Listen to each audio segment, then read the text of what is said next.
నమస్తే, జై శ్రీరామ్. నేను మాజీ సెక్యులర్ హిందూ. మనకు ఒక పుచ్చకాయ తగిలింది. ఆ పుచ్చకాయ మంచి కామెడీ చేస్తుంది. ఫస్టే ఉంటుంది ఆ చిన్న కామెడీ, చూసేయండి. మరి ప్రభువైన యేసుక్రీస్తు వారి పరిశుద్ధమైన నామం పేరిట ఈ వీడియో చూస్తున్న ప్రతి ఒక్కరికి, సిఎండిఎఫ్ టీవీ వీక్షకులకి నా హృదయపూర్వకమైన వందనాలు. కరుణాకర్ సుబ్బున కన్నీటి గాథ నిజమేనండి మీరు వింటోంది. గడిచిన వారం 10 రోజులుగా కరుణాకర్ సుబ్బున ఎవరితోనూ మాట్లాడట్లేదట, సరిగ్గా భోజనం చేయట్లేదట, బయట తిరగట్లేదట.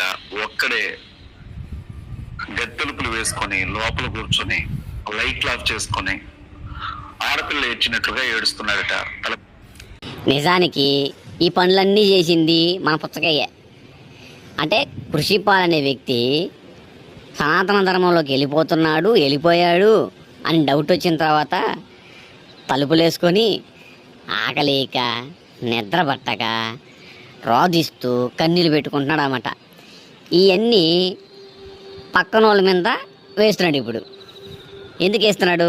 తిరిగి కృషిపాల్ అనేవాడు వెనక్కి వచ్చాడు కాబట్టి. అంటే ఈడు పడిన బాధలో ఎదుటోడి మీద వేస్తున్నాడు. మరి చూద్దాం ఏం చెప్తాడు. తల మీద గుడ్డ కప్పుకొని ఏంట్రా బాబు అని అడిగితే, క్రైస్తవ్యంలో ఉన్నటువంటి కొంతమంది వ్యక్తుల్ని హిందుత్వంలోనికి తీసుకొచ్చి గర్వాప్సి పేరుతో నేను చేసే బిల్డప్లు చూసి చాలా మంది నాకు డబ్బులు పంపేవాళ్ళు హిందువులు. ఈ మధ్య కాలంలో పాస్టర్స్ ను కూడా గర్వాప్సి చేస్తున్నాను అని చెప్పి చాలా మంది దగ్గర వేరే లెవెల్లో బిల్డప్ ఇచ్చాను, చాలా డబ్బులు తెచ్చుకున్నాను. ఇప్పుడు ఒక పాస్టర్ నా దగ్గరకు వచ్చి 10 రోజులు కూడా కాకుండానే తిరిగి క్రైస్తవంలోనికి వెళ్ళిపోయాడు. నాకు డబ్బులు ఇచ్చిన వాళ్ళందరూ కూడా వెనక్కి తిరిగి అడుగుతున్నారు. నాకేం చేయాలో అర్థం కావట్లేదు.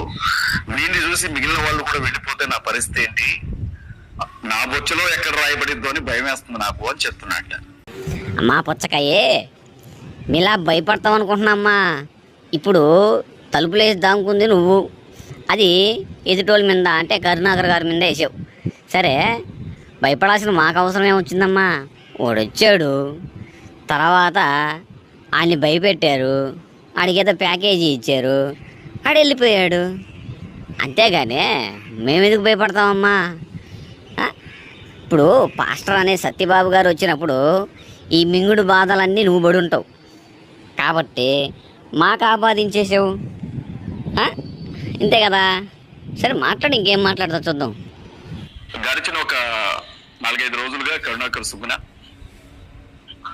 కృషిపాల్ అనే ఒక యవనస్తుడి గురించి తెగా వీడియోలు చేస్తున్నాడు. మీరు చూసే ఉంటారు.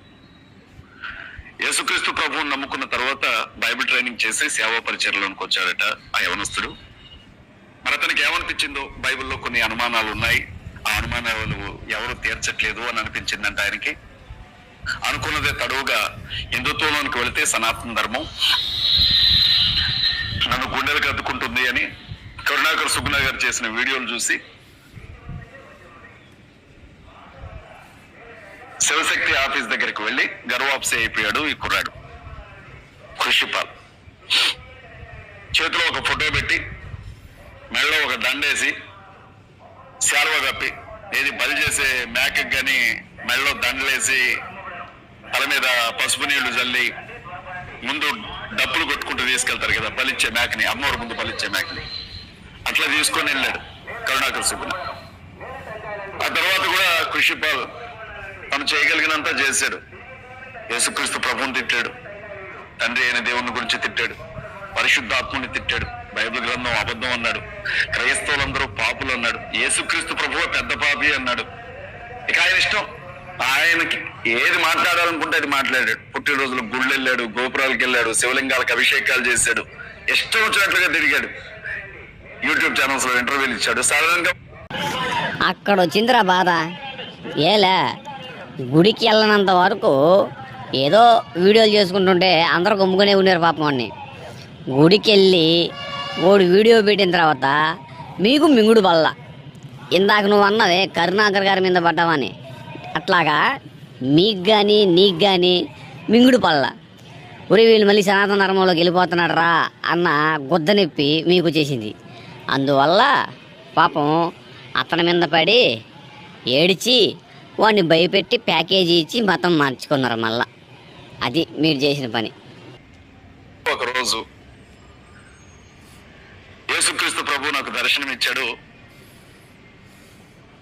నన్ను ఎందుకు నువ్వు ఇబ్బంది పెడుతున్నావు అని అడిగాడు. నాకు కష్టం అనిపిస్తుంది, క్రైస్తవులారా నన్ను క్షమించండి, ఇంకెప్పుడు కూడా అలా ప్రవర్తించను, నేను తిరిగి క్రైస్తవులోనికి వస్తాను అని చెప్పాడు. ఒరే, అసలు యేసు వచ్చాడని ఈ చిల్లర సాక్ష్యాలన్నీ చెప్తారు ఏందిరా స్వామి?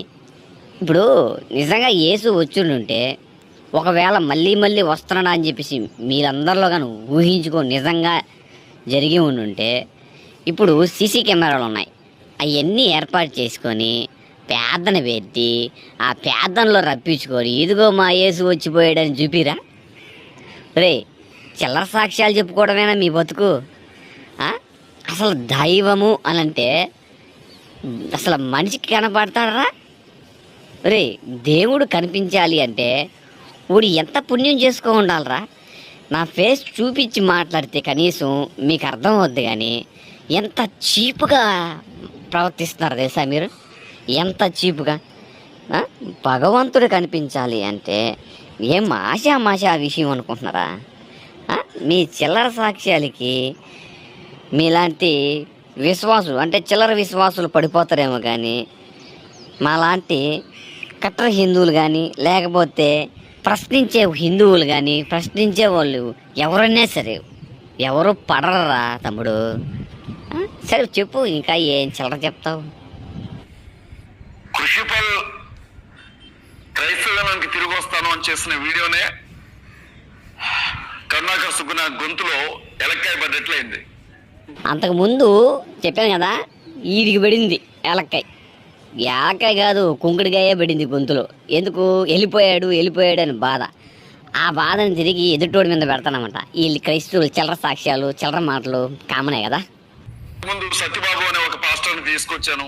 పాస్టర్స్ కూడా నా తెలివితో నా జ్ఞానంతో నాకున్నటువంటి బలంతో నేను తిరిగి సొంత మతంలోనికి తీసుకొస్తున్నాను అని చెప్పి ఆ చెన్నజీయర్ స్వామి ముందు, ఆ పరిపూర్ణానంద స్వామి ముందు, లేకపోతే ఆ గరికిపాటి గారి ముందు, లేకపోతే ఇంకొకరి ముందు బిల్డప్ ఇచ్చుకుంటా హిందూ బంధువులందరి దగ్గర నుంచి కూడా మంచిగా వసూలు చేసుకుంటున్నాను నేను. హిందూ బంధువులు అని మమ్మల్ని అనబాగరే. హిందూ బంధువులు మేమెందుకు అవుతాం రా బంధువులమే? పాస్టర్స్ కి బైబిల్లో లేనంత జ్ఞానం నాకుంది అని చెప్పి బైబిల్ రత్న అని పేరు, నాకు నేనే బైబిల్ రత్న అని పేరు పెట్టుకున్నాను. ఇప్పుడు బైబిల్ రత్న అని ఆయన పెట్టుకోవాలా? ఎర్రి పప్పు ఉన్నట్టు నువ్వు ఆయన పెట్టుకోలేదురా. వీడేంట్రా బాబు సడన్ గా నన్ను వదిలిపెట్టి వెళ్ళిపోయాడు, ప్లేట్ ఫిరాయించాడు, నా పరిస్థితి ఏంటి? మరి ఇంతకు ముందు నేను చెప్పిన మాటలన్నీ ఏం కావాలి హిందూ బంధువుల ముందు అని చెప్పి గంటే వరకు వీడియో చేశాడు కరుణాకర్ సుమన్. ఏమైనా వీడియో చేశాడంటే కృషిపాలని బాగా కొట్టారు, కృషిపాలని బాగా బెదిరించారు క్రైస్తవులందరూ. కృషిపాల్ ముఖం చూస్తుంటే బాగా తన్నినట్టే ఉన్నారు, బెదిరింపులకు పాల్పడ్డట్టున్నారు అని చెప్పి తనను తాను కవర్ చేసుకోవడానికి విశ్వ ప్రయత్నం చేశాడు. మాకేం కర్మరా కవర్ చేసుకోవాల్సిన కర్మ? కొట్టినట్టు నిజంగానే కనపడుతుంది. నేను కూడా అప్పుడప్పుడు చూస్తున్నా. అంత బాగా ప్రశ్నించేవాడు అప్పటికప్పుడే వచ్చేసి యేసు వచ్చేసాడు, యేసు ఇట్లా చేశాడు అట్లా చేశాడంటే ఎట్రా? కరుణాకర్ సుగుణ ఒక విషయం గుర్తుపెట్టుకోవాలి, నువ్వు క్రైస్తవ్యాన్ని వదిలిపెట్టి ఎంతో మంది వెళ్ళిపోతూ ఉంటారు, క్రైస్తవ్యంలోనికి ఎంతో మంది వస్తూ ఉంటారు. అబ్బాబ్బాబ్బాబ్బా, ఏదో నగ్న సత్యం చెప్పినట్టు చెప్తున్నాడు. క్రైస్తవంలోకి రావడం లేదా హిందుత్వంలోకి రావడం అని తేడా నేను చెప్తాను. హిందుత్వంలోకి వచ్చే ముందు ఆ బురద, ఏ బురద? క్రైస్తవం బురద ఎలా ఉంటుందో తెలుసుకొని వస్తారు. క్రైస్తవంలోకి వెళ్ళేటప్పుడు ఆ బురద క్రైస్తవం బురద ఎలా ఉంటుందో తెలుసుకోకుండా వెళ్తారు. అంటే అర్థమైందా? ఆ బురద తెలుసుకున్న తర్వాత వెనక్కి వస్తారు, తెలియకుండా బురదలో దిగుతారు. అదనమాట. అది క్రైస్తవ సంఘానికి కొత్త ఏమీ కాదు. సంఘంలో ఉండే చెత్త దానంతటదే తొలగిపోతుంది. లేకపోతే ఎవరైనా మీరే చెప్తారు కదరా అది సంఘం అనే, మానవత్వం అని చెప్తున్నారా? లేదుగా, ఇదొక సంఘం అదొక సంఘం. ఇంతసేపు మనుషుల్ని చీల్చుకుంటా సంఘాలను మాట్లాడుకోవడమేగా మీ బతుకంతా. వీడికి ఎప్పుడే చాలా ఎక్కువ అయిపోయింది ఇక. కౌంటరు. అయితే మీరు చాలామంది సబ్స్క్రైబ్ చేసుకుంటున్నారు కానీ ఆల్ అనే బెల్లు మీరు ప్రెస్ చేయట్లేదు. సో ఇద్దరికి మాత్రమే నోటిఫికేషన్ వస్తుంది. Please support.